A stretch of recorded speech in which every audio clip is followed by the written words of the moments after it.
Bismillahirrahmanirrahim. Assalamualaikum warahmatullahi wabarakatuh. Gimana kabar sahabat Madu Apik semua? Semoga tambah sehat, tambah semangat dalam ikhtiarnya, dan tambah diberkahi segala pencapaiannya. Baik, untuk video kali ini kita akan membahas tentang product knowledge, membahas tentang karakteristik madu Indonesia. Seperti apa sih? Yuk kita bahas bareng-bareng ya. Baik sahabat-sahabat Madu Apik, untuk video kali ini kita akan membahas tentang seri dari product knowledge. Product knowledge tentang madu baik dari sisi produk maupun dari sisi potensi pasar. Dan untuk video pertama kali ini kita akan membahas tentang dasarnya dulu berupa karakteristik madu tropis Indonesia.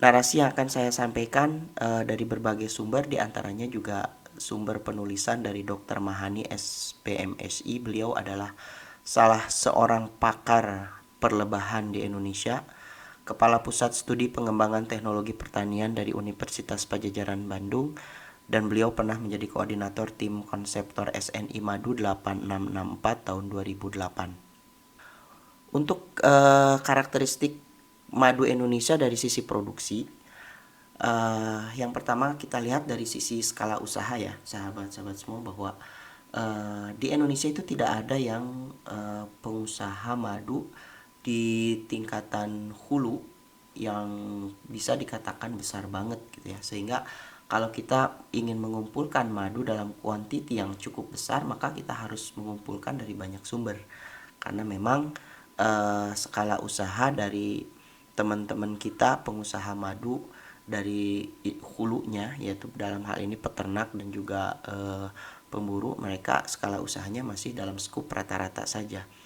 Kemudian dari sisi sebaran, bahwa madu di Indonesia itu tersebar di berbagai pulau, sehingga kita mengenal banyak sekali madu-madu yang sifatnya identik atau khas dari masing-masing daerah ya, seperti misalkan ada madu hutan Riau, madu hutan Jambi, madu Sumbawa, madu Kalimantan gitu ya, seperti itu, karena memang sebarannya di Indonesia cukup tersebar di berbagai banyak pulau. Kemudian karakteristik sisi produksi yang lain dari madu Indonesia yaitu terkait dengan musim, di mana kita mengenal di Indonesia ini musim hujan dan musim panas, sehingga dengan adanya dua musim ini akan terjadi perubahan dari sisi karakteristik, kualitas, kuantitas, dan kontinuitas dari madu yang dihasilkan. Karakteristik berikutnya adalah dari sisi penanganan. Umumnya bahwa penanganan untuk panen madu di Indonesia itu masih tradisional, sehingga kita memang harus mengedukasi para petani bagaimana standar prosedur yang tepat penanganan madu yang higienis agar sesuai dengan SNI. Kemudian karakteristik lain dari sisi produksi dari jenis madu. Madu secara garis besar madu Indonesia itu dibagi menjadi 3 jenis berdasarkan dari sumber lebahnya ya, yaitu dari madu hutan, lebah hutan seperti Apis dorsata gitu ya. Kemudian madu dari lebah budidaya seperti Apis mellifera dan Apis cerana, dan yang ketiga adalah madu dari lebah trigona atau lebah tanpa sengat. Kemudian dari sisi mutunya sendiri, kita sama-sama paham bahwa iklim Indonesia itu tropis gitu ya, sehingga karakteristik yang paling dominan adalah dari sisi kadar air, di mana madu-madu Indonesia relatif memiliki kadar air yang tinggi, sementara kita untuk mengolah untuk menurunkan kadar air diperlukan biaya yang sangat tinggi, sehingga PR buat kita untuk membuat adanya teknologi tepat guna, bagaimana caranya menurunkan kadar air tanpa mengurangi banyak dari kualitas madu itu sendiri. Kemudian karakteristik dari sisi mutu yang lain yaitu dari paparan panas cahaya matahari, karena Indonesia itu daerah tropis sehingga terpapar matahari sepanjang musim, sehingga madu-madu di Indonesia relatif memiliki HMF yang tinggi, kemudian enzim diastasenya juga rendah. HMF dan enzim diastase itu seperti apa? Nah, nanti mungkin di video edisi berikutnya kita akan bahas tentang parameter-parameter SNI yang diujikan di uji lab, termasuk nanti HMF, enzim diastase seperti apa. Insya Allah di video-video berikutnya ya. Nah, kemudian karakteristik sisi mutu madu yang lain adalah dari penanganan yang tidak standar, sehingga sekali lagi membuat HMF relatif lebih tinggi, kadar air tinggi, kemudian juga kadang-kadang ada cemaran. Makanya kita ketika membeli madu harus dari benar-benar sumber yang bisa kita percayai.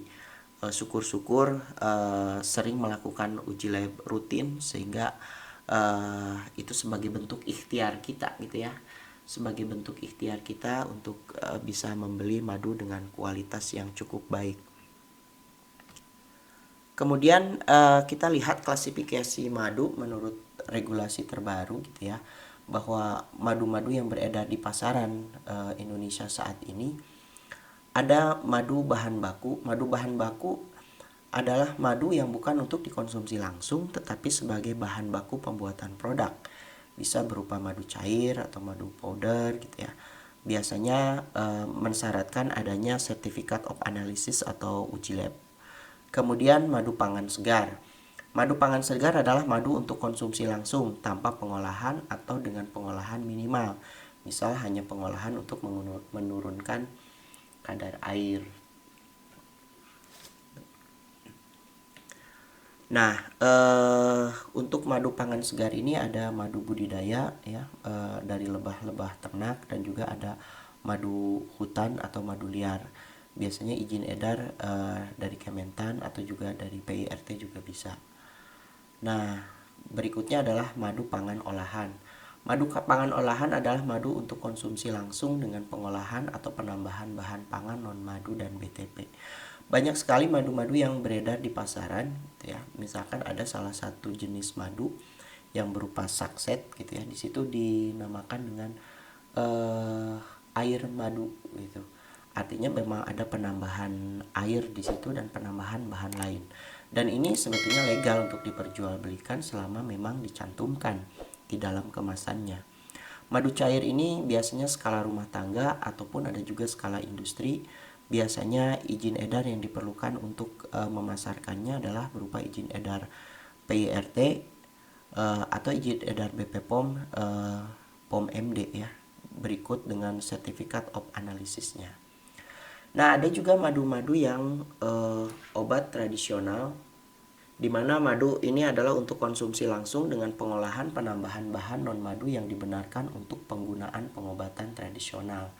Bisa berupa madu cair skala industri, madu powder skala industri, atau madu tablet. Biasanya izin edarnya berupa POM TR karena sudah termasuk dalam kategori obat tradisional. Dan tentu saja harus juga ada Certificate of Analysisnya atau uji labnya. Madu obat tradisional ini biasanya madu dikompilasikan dengan herbal-herbal tertentu sesuai dengan manfaat yang diinginkan. Ya, misalkan ada madu yang dicampur dengan minyak ikan sidat, kemudian kunyit gitu ya, untuk madu pertumbuhan anak misalkan atau nafsu makan anak, atau ada madu misalkan untuk ibu menyusui dicampurkan dengan daun katuk ya. Itu adalah contoh-contoh madu obat tradisional yang tentu saja izin edarnya pun lebih ketat di dalam pemasarannya. Nah, berikutnya adalah tentang kategori madu pangan segar, di mana tadi kita sudah bahas ada salah satu jenis madu yang berdasarkan regulasi yang ada sekarang, jenis madu pangan segar. Nah, jenis madu pangan segar ini adalah madu yang bisa kita konsumsi langsung.